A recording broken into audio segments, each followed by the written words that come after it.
Welcome to another special edition of Compas FC. Today we break down the Carabao Cup. Now I know, like we've said, Pep Guardiola said it does not matter anymore. So I don't know why we're doing this episode, but obviously it does still matter. It doesn't matter what he says. I'm joined by J.C. Cervantes, Eddie Rodriguez. J.C., how are you doing today? Great, man. A little stuffy, weather change is crazy, but huge win this morning and hopefully more trophies coming soon. For the people that are not in San Diego or Los Angeles, it has been crazy weather. It is snowing in some parts. It's raining all over. There's a lot of rain, flooding, all that stuff. So it's been crazy down here. So I know exactly what JC is talking about. Eddie, how are you doing? Cats and dogs. Yeah. Nah, doing well. No bad signals tonight, so we're chilling. We're here, focused. There you go. That's what it's all about. So obviously we got to talk about it. Manchester United faces Newcastle. Newcastle's kind of that new kid on the block that has gotten all this. All of a sudden, they have a lot of money to spend. Don't know where to spend it. Manchester United, obviously, it is their first season with Eric Ten Hag, and Manchester United was on this early. It seemed like Newcastle kind of controlled the ball at some points, but it was all Manchester United. They win 2-0 and they get their first trophy under Eric Ten Hag, which is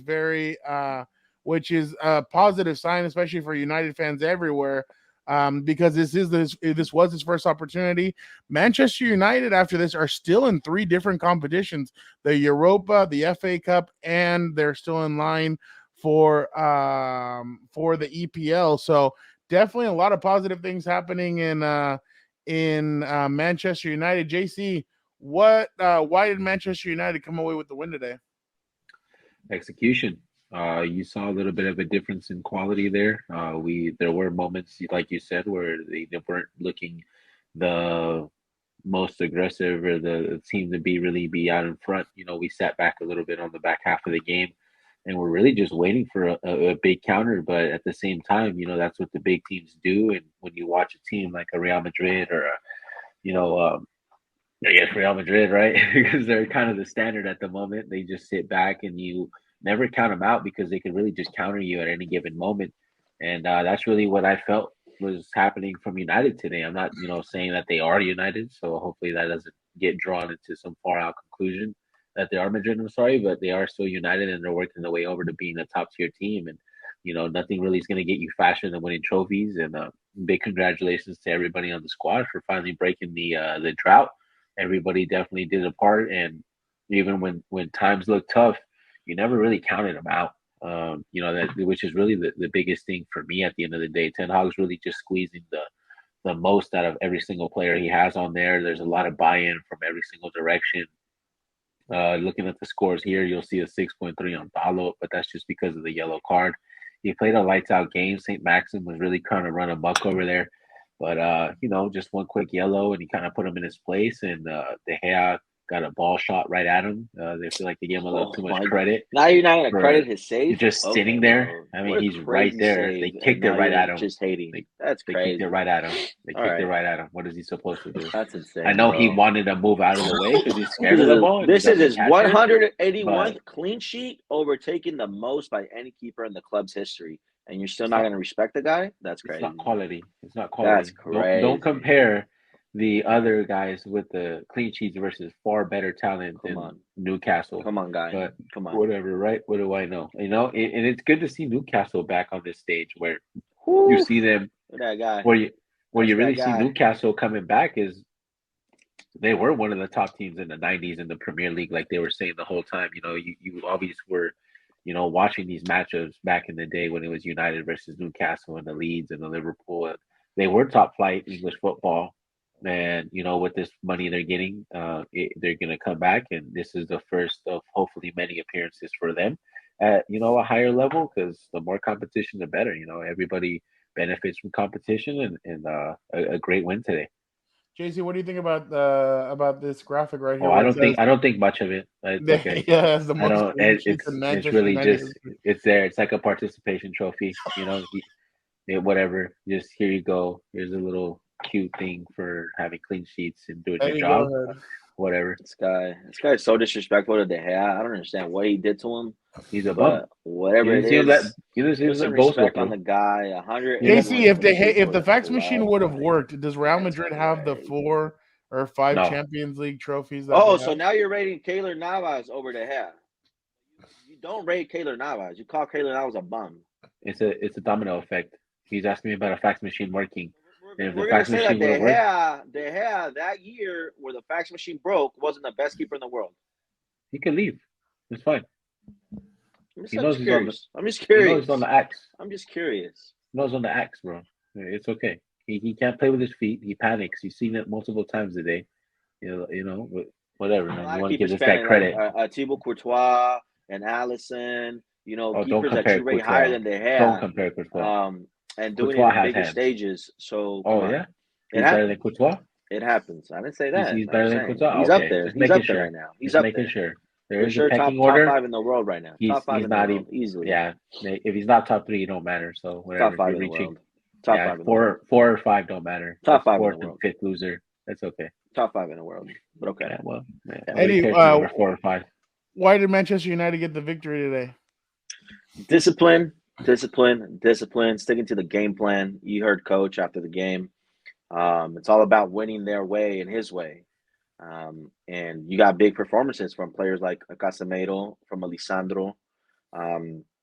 Weghorst was tireless. He was up there all first half, doing the dirty work and pressing.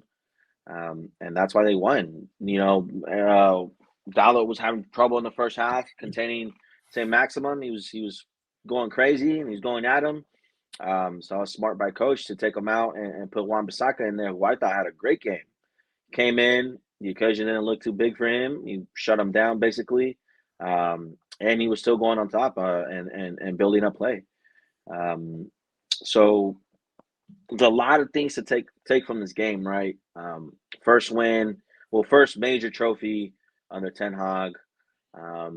This United team has come a long way since that, thrashing by Brentford and that thrashing by City, where a lot of people were maybe questioning, like, oh, is this the same United of old? These players are not performing, but like, what a jump from that United team to where they're at now. It's just on to the next game now. So they got to keep this momentum going. They got to, keep grinding games out, even if they don't play the best football. Like today, they didn't play the best football. It looked like Newcastle had the majority of the possession for most of the game. But again, your big players made big plays, and at the end of the day, that's what lifted United to this win. This is what Bruno Fernandes had to say after the game, after getting their first trophy. Bruno's been one of those guys that's been there for a while. They've been struggling to get up there to get the trophy, and they finally came away with their first one. This is, I think, his first one since joining the club. So this is what he had to say. It's an amazing feeling, obviously. We've been searching for this moment. Us, the fans, the club, we all together. Finally, we get our trophy. I think deservedly. Finally, we get our trophy. By the way, good music. Whoever was playing West Virginia, Mountain Mama, JC. What does this mean for a guy like Bruno, who's obviously put in the work? We read his stats last episode, where he's been a double kind of guy and everything. But what does it mean for him to finally get over that hump and to be able to lift that trophy?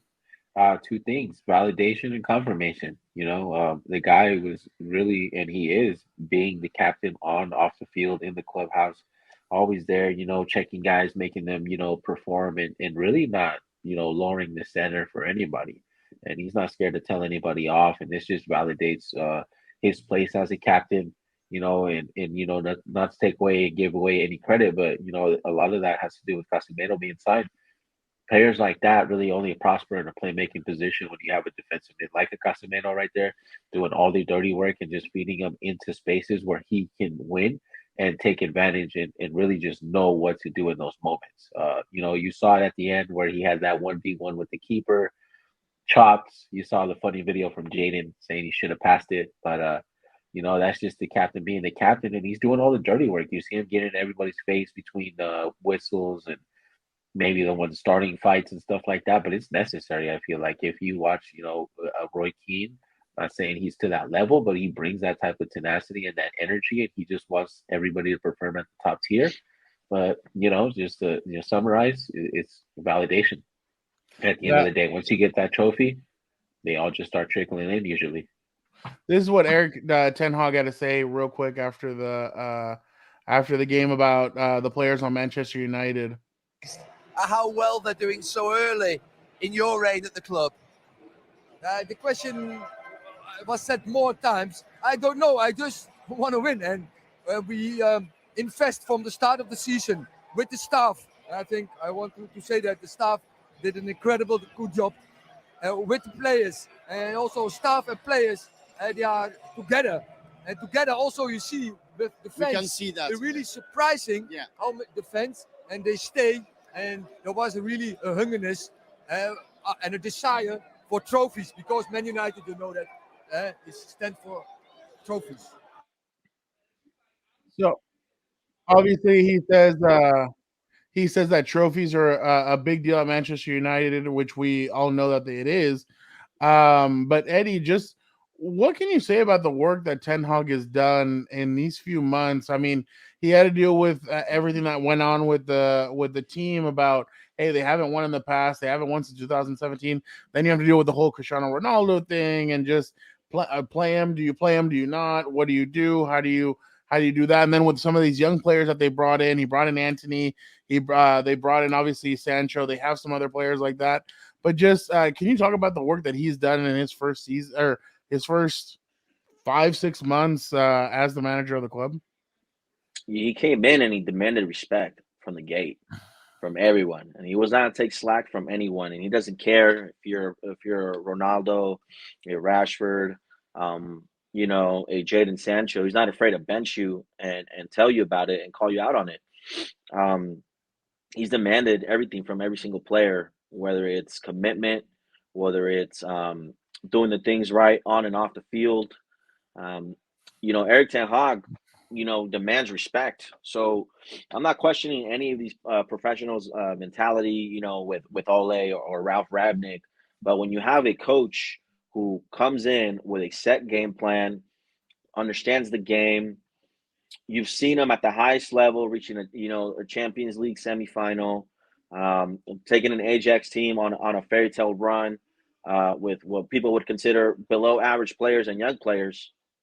There's a belief in this team now that this is the guy that's going to lead us to the trophies. And you see what it means to them. I know it's just a Carabao Cup, and let's not try to say that this is one of the biggest trophies in England. It's not, but it is confirmation and validation that the work they're doing and they're putting in will pay off. And this just reinforces the philosophy that Ten Hag is trying to instill in them of like, this is the way we play and this is the way we're gonna play. And if you don't like it, then there's a spot on the bench for you. Yeah, no, definitely. JC, this is a question for both of you guys, but obviously, JC, I'm gonna start off with you. What has it meant to bring over two players like Rafael Varane and Casemiro for this team? First, you bring in Varane, I think 2 seasons ago, over a season ago. Then obviously this last offseason they brought in Casemiro. But what has it meant for this club to have both of those guys on their team?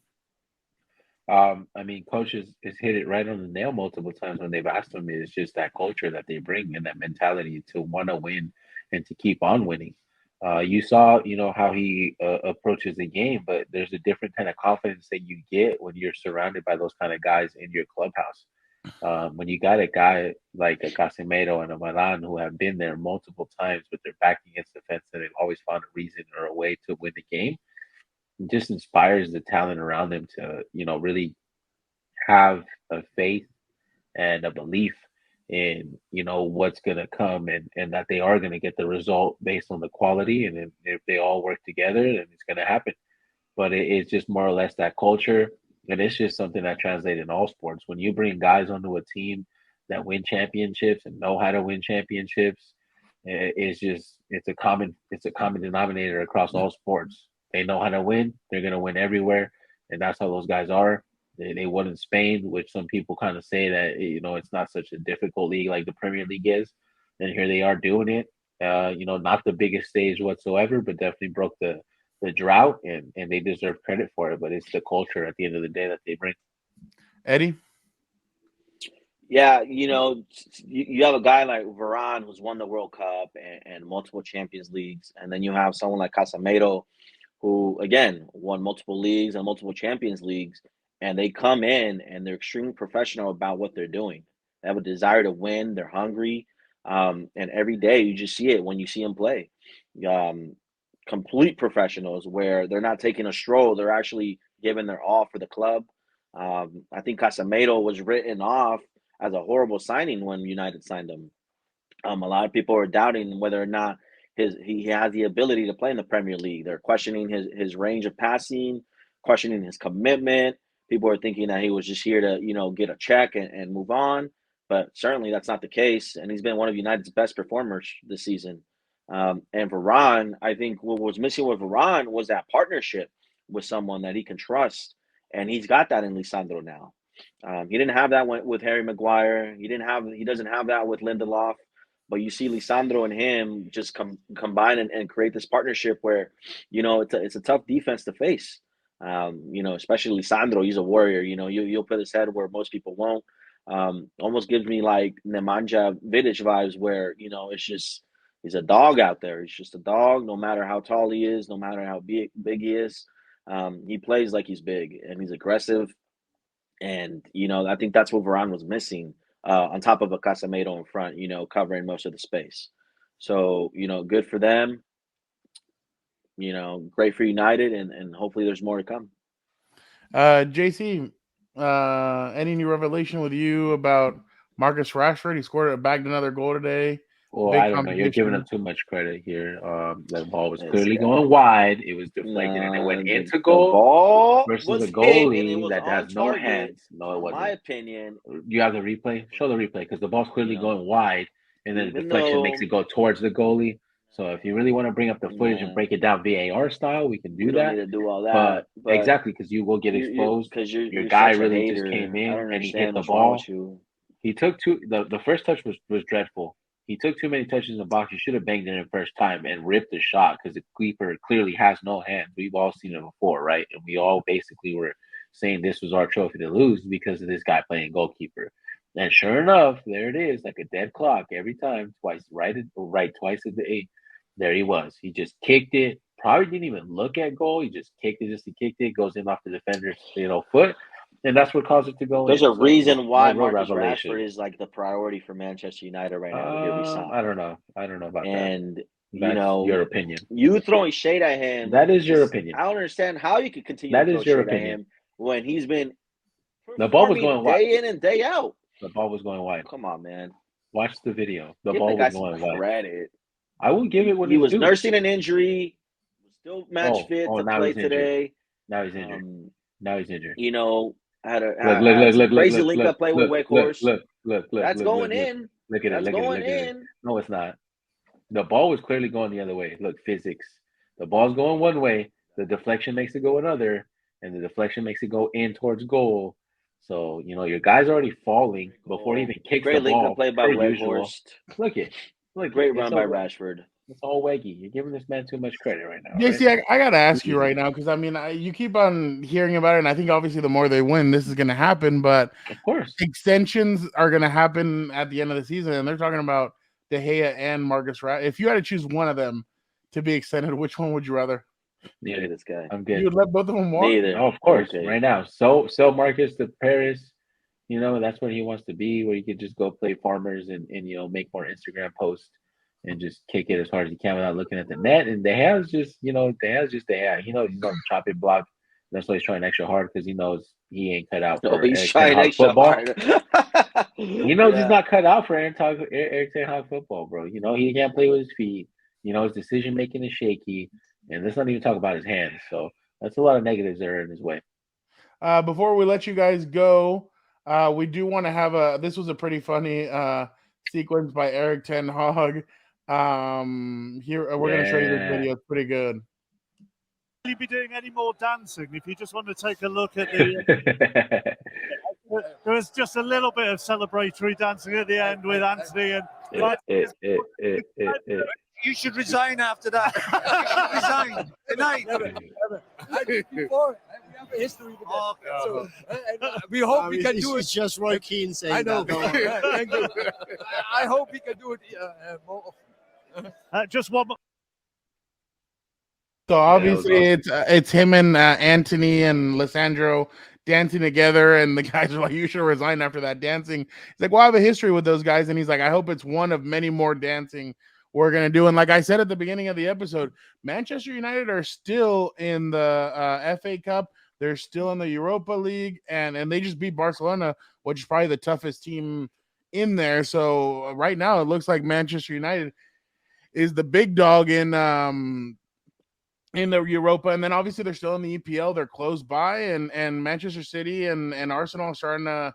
You're starting to see them fall a little bit, and have some interesting game. They have some interesting games coming up, so definitely interesting. But any last thoughts, JC, on the game today, or on the game on Sunday? It's just great execution. Honestly, the belief was there. And that's just United football at the end of the day. Believe till the last whistle is blown, and fight for the guy next to you, and step up to the occasion. And they did all three, and that's why they're champions today. It's the Carabao Cup again. Some coaches use them to just fill their trophy cabinet and say they're the best.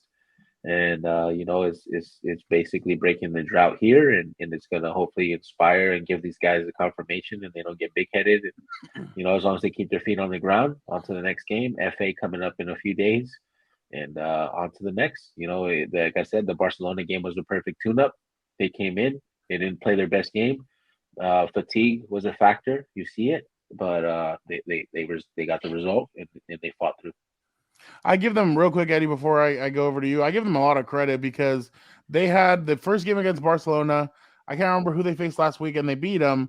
And then again, Barcelona, and then you had this final again in the Carabao Cup. So honestly, credit to Ten Hag for having his guys ready. It's been almost the same exact lineup for each of those games. So these guys, like you said, they're tired, but the guys really have come together and they're fighting hard. So credit to Ten Hag, his staff, and the players for really these last few games have not been easy, and it doesn't get any easier this week when they have to play West Ham in the FA Cup. So definitely more to come. But hey, when you want to win and you want to be a champion, you're gonna have to play a lot more games than a lot of other teams. But Eddie, any final thoughts?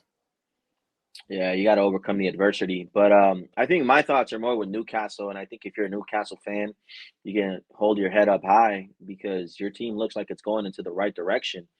I think I called it at the beginning of the season that I like that Eddie Howe got appointed as the Newcastle manager. I like the job that he did at Bournemouth, the 4.5 years he was there. He likes playing young talent. If you're a Newcastle fan, you got to a final. So now you're thinking about what's next. Well, I think what's next is you trying to get into one of these Champions League spots, and possibly, making a run next season. So again, if you're a Newcastle fan, this game was, pretty close. I don't think it was the scoreline to fool you. It was a pretty close game. Newcastle had their opportunities. They have some great players, and they have a great coach. So, if you're a Newcastle fan, I think you're excited. You guys are also in the trophy drought. I think whatever years it's been, 60-something years. But I can guarantee you this right now, you can lock it in. You'll win a trophy before Spurs win a trophy.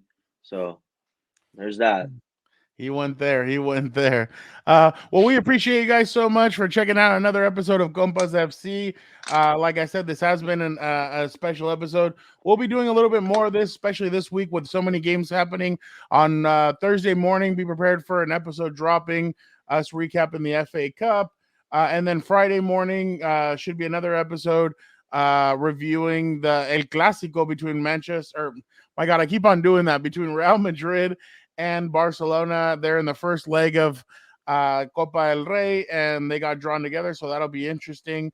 Both Real Madrid are coming off of a tie against Atletico, and Barcelona dropped points. They lost 1-0 on Sunday, so that'll be an interesting matchup to see what way both managers go on that route. But again, we appreciate you guys so much. Don't forget to check out everything on the Compas Network, House of Horns, Combat Compas, What's Up Bolts. We got it all for you guys. We appreciate you guys so much for checking it out. Don't forget, like, subscribe, comment, and be a compa, tell a compa. We appreciate you guys so much. Thank you guys. Shout out Tommy Fury.